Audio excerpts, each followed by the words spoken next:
Assalamualaikum warahmatullahi wabarakatuh. Selamat datang di mata kuliah Vokasi Sosial Geriatri dengan Demensia.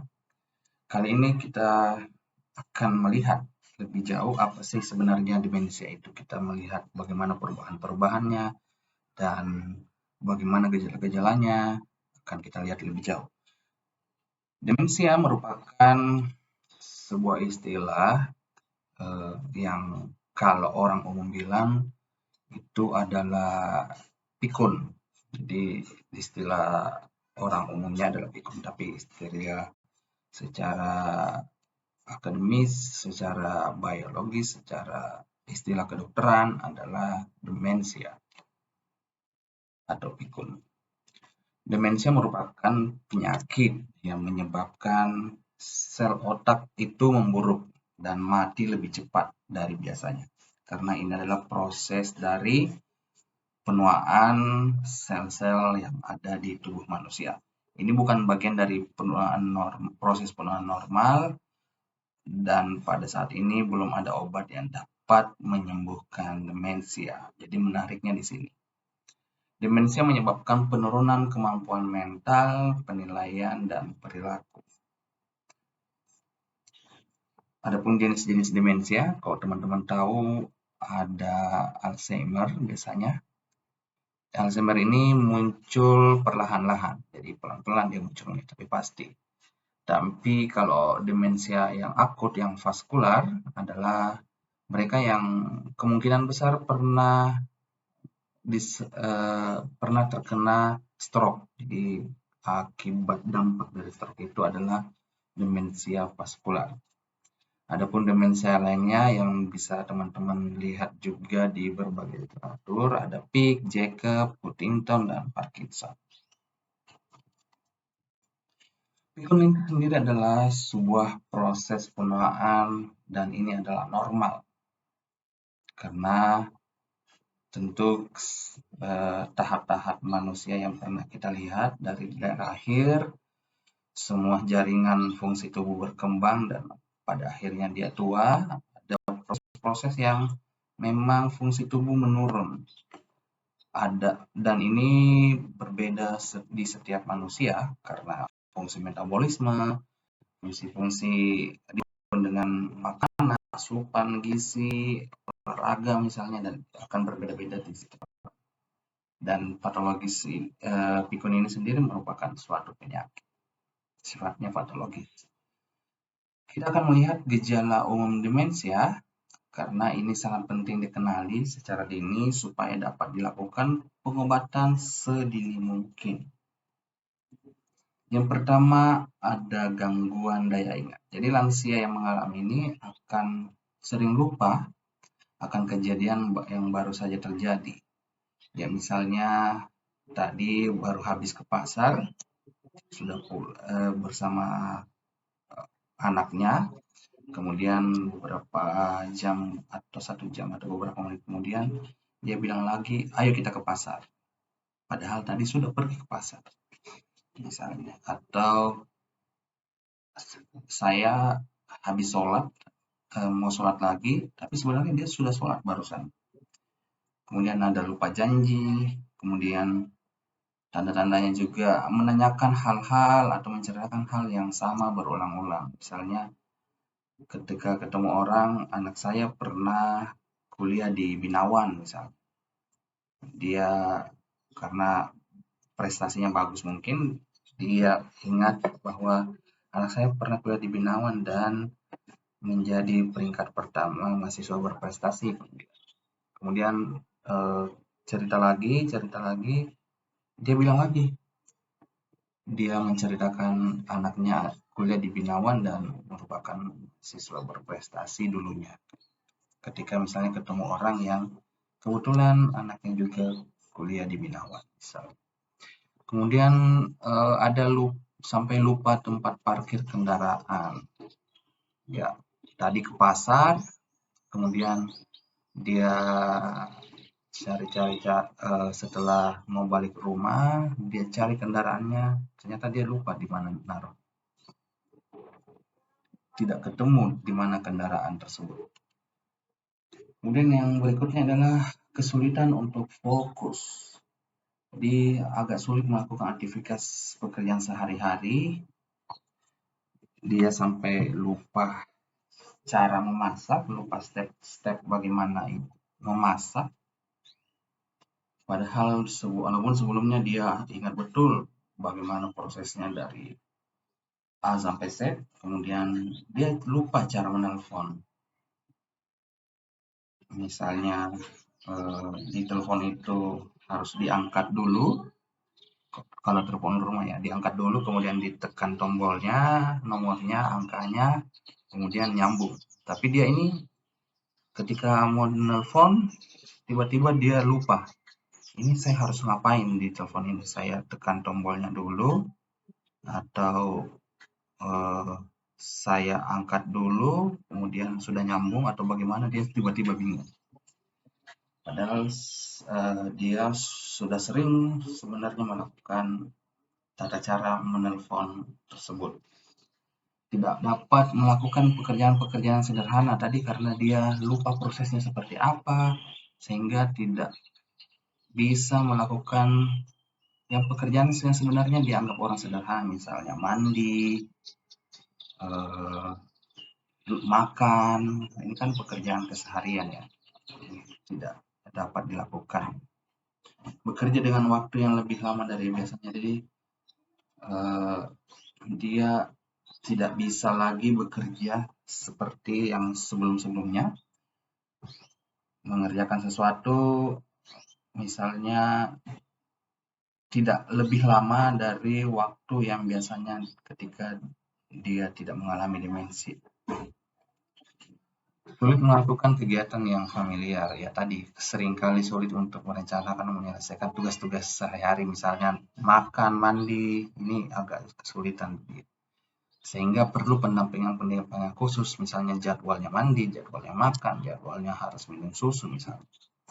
Bingung cara bagaimana mengemudi, bingung cara naik kendaraan, sulit mengatur keuangan, ini karena biasanya ini harus dibantu, memang harus memerlukan pendampingan, karena walaupun biasanya dia sangat pandai dalam finansial, tapi tiba-tiba dia benar-benar lupa bagaimana harus mengatur keuangannya sendiri. Bingung cara naik kendaraan, misalnya harus menyalakan mesin, bagaimana apalagi naik motor atau naik mobil, bagaimana memasukkan gigi, dia lupa, dia akan lupa. Disorientasi, bingung akan waktu, hari, tanggal, bulan, tahun, bingung di mana mereka berada, bagaimana mereka sampai di sana, dan tidak tahu jalan kembali ke rumah. Jadi kadang-kadang juga anak kecil juga biasanya sering mengalami, dia lupa kalau ini hari libur, tiba-tiba dia mandi rapi-rapi pakai baju, tiba-tiba pagi-pagi dia berangkat ke sekolah, dia pamit, ibunya bilang, hari ini kan hari Minggu, kenapa kamu ke sekolah? Oh, dia lupa. Ya mirip-mirip seperti itu.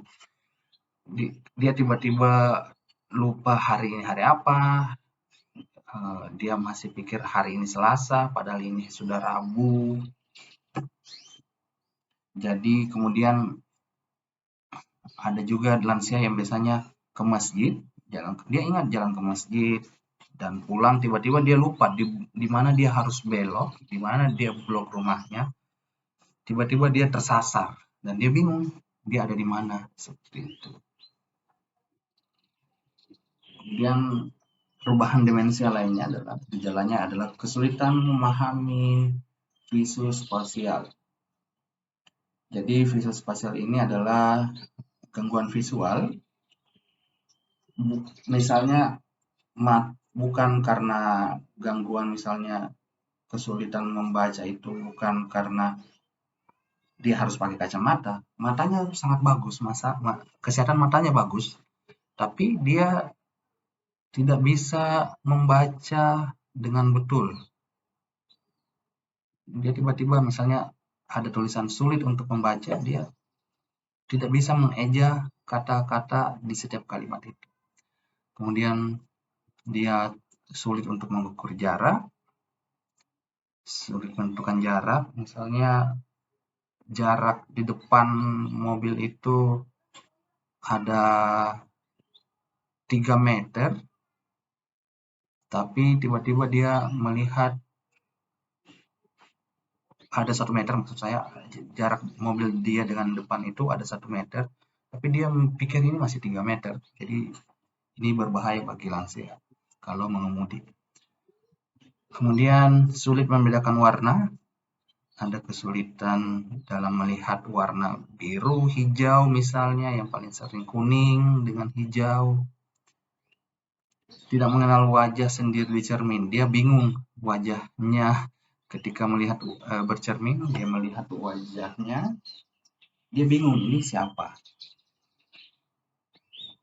Kemudian ketika misalnya dia anak-anak datang di rumah, ada 3 anak, dia lupa anak-anak ini siapa namanya, dia lupa wajah anaknya yang mana. Menabrak cermin di saat berjalan ini sangat berbahaya juga, sehingga memang ada kaca yang ada cermin di sana, karena ada visual bahwa di sana juga ada ruang, sehingga ketika jalan ditabrak ini cukup berbahaya. Padahal itu adalah kaca, bukan ruang. Ruang yang tidak bisa dilangkahi atau ditabrak, tapi dia jalan aja terus tabrak. Kemudian menuangkan air di gelas dan tumpah sehingga tidak dapat menuangkannya. Ini juga biasanya gejala-gejala viscospatial. Dia salah, misalnya dia ingin minum, kemudian menuangkan air di gelas, tapi dia menuangkan airnya di luar gelas itu, jadi tumpah kemana-mana. Kemudian ada gangguan komunikasi, ini adalah kesulitan berbicara dan mencari kata yang tepat, seringkali berhenti di tengah percakapan dan bingung melanjutkan. Kalau kita melihat orang dengan demensia, biasanya dia ketika berbicara seperti ini, misalnya hari ini saya pergi ke pasar, kemudian siang nanti ayonya gitu. Seperti itu, jadi nggak jelas, tiba-tiba nggak jelas. Dan kadang anak-anak atau pendampingnya rasanya kesel. Ibu bicara apa sih? Ngomong apa sih yang jelas? Ngomong seperti itu. Dan seringkali berhenti tiba-tiba di tengah percakapan karena dia bingung mau ngomong apa. Kemudian ada juga menaruh barang tidak pada tempatnya. Nah, ini menyebabkan nantinya dia lupa di mana meletakkan sesuatu, bahkan kadang curiga ada yang mencuri barangnya atau menyembunyikan barang seperti itu. Karena egonya yang tinggi, misalnya dia tiba-tiba tidak mau menyalahkan dirinya sendiri, dia lupa menaruh barangnya, tapi dia langsung curiga kepada orang lain bahwa, wah kamu mencuri ya barang saya, wah kamu curi ya dompet saya, misalnya kayak gitu. Padahal dia sendiri yang taruh barangnya tidak pada tempatnya. Sehingga ini butuh biasanya latihan khusus, tempat khusus untuk menaruh baju, tempat khusus untuk menaruh dompet, tempat khusus untuk menaruh handphone pada kamar lansia, sampai dituliskan di sana bahwa ini adalah tempat handphone, seperti itu. Kemudian sulit membuat keputusan. Misalnya kiri pakai kaos kaki, di kiri warna kuning, di kanan warna hijau misalnya, atau putih dan hitam, karena dia tidak lagi bisa membuat keputusan bahwa yang saya pakai ini adalah serasi dengan kiri dan kanan.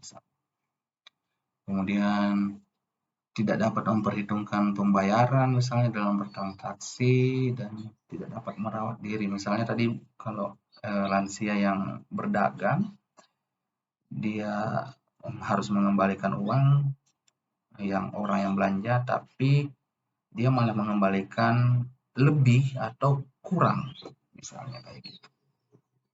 Bahkan biasanya kita kasih uang 20.000, dia kembalikan 50.000 misalnya. Ini sangat berbahaya karena bisa dimanfaatkan oleh orang lain kalau misalnya pembelinya tidak jujur.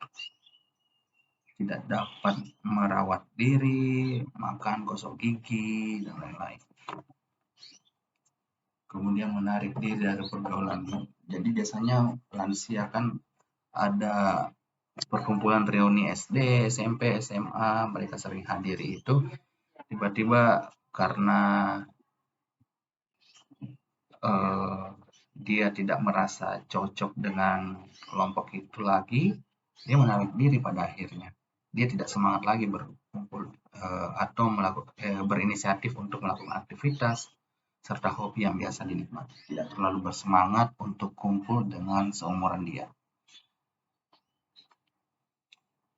Kemudian perubahan perilaku atau kepribadian. Biasanya di orang yang mengalami demensia atau pada lansia umumnya juga kadang-kadang walaupun tidak demensia, emosi mereka berubah secara drastis. Rasa curiga, kemudian emosi, depresi, takut atau tergantung yang berlebihan pada anggota keluarga lain, kemudian mudah kecewa dan putus asa baik di rumah atau pekerjaan.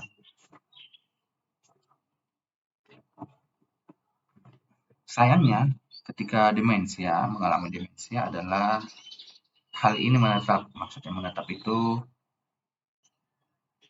tidak bisa disembuhkan sampai saat ini, tidak bisa disembuhkan hal yang pasti, dan makin lama akan semakin parah. Menariknya di situ, karena ini berbeda dengan penyakit lainnya, sehingga butuh pendampingan yang benar-benar tepat,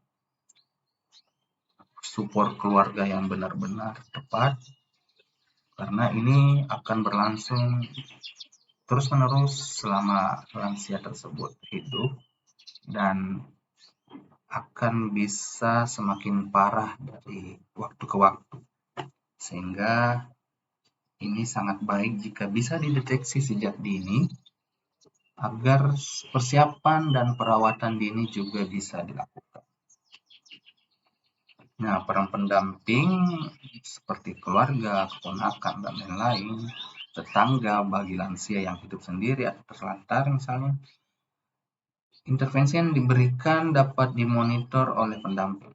Kalau takutnya ada jatuh misalnya, mengalami luka atau hal lainnya yang menjadikannya semakin buruk sehingga ini terjadi lingkaran setan.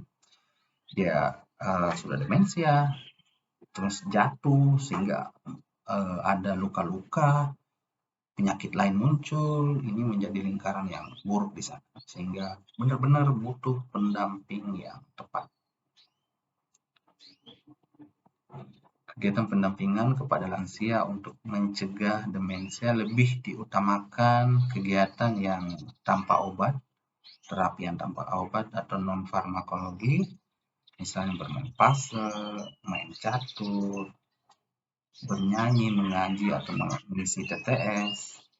Ini adalah sebuah kegiatan yang tetap bisa melatih otak, melatih fungsi otak, sehingga fungsi otak bisa dicegah untuk masuk ke fase demensia yang walaupun dia semakin tua di sana, tapi fungsi otaknya ya karena terus berpikir, terus berkembang, terus maksudnya bukan berkembang, tapi terus dilatih, diasah, sehingga dia bisa dicegah untuk masuk ke demensia, misalnya menjadi demensia. Ini bukan hanya berlaku buat lansia, tapi orang-orang muda juga. Kalau mager, hanya scrolling handphone segala macam tanpa melakukan aktivitas fisik atau mengasah otak, ini bisa saja perlahan-lahan masuk ke, bisa jadi nanti tuanya kena Alzheimer atau bisa demensia akut.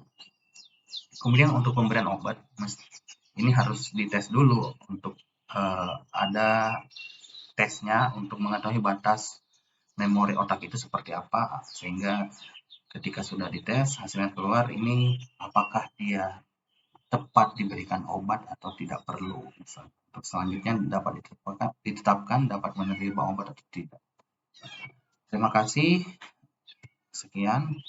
Assalamualaikum warahmatullahi wabarakatuh. Kalau ada pertanyaan bisa